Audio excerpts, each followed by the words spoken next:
Pelatih Sriwijaya FC, Neil Maizar waspadai perubahan skuad Semen Padang di Liga 2, hal ini disorot. Sriwijaya FC kembali akan menjalankan pertandingan di lanjutan Liga 2 Indonesia. Pelatih Sriwijaya FC, Neil Maizar pun terus mempersiapkan timnya.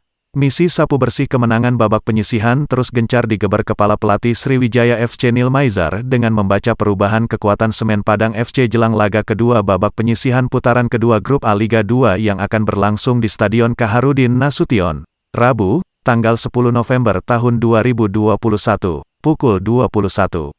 Mantan pelatih Timnas Indonesia ini mengaku telah melihat dan mempelajari perubahan tim berjuluk Kabau Sirah A asal Minangkabau itu saat menahan imbang PSPS Pekanbaru 1-1.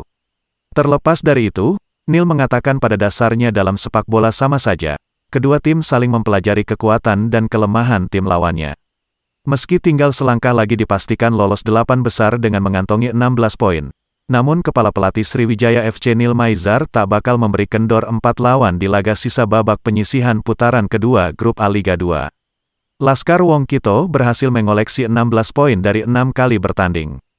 Tinggal butuh 1 kali kemenangan lagi atau 3 poin lagi untuk bisa mengoleksi 19 poin bisa memposisikan tim kebanggaan masyarakat Sumsel ini aman untuk melenggang ke babak 8 besar.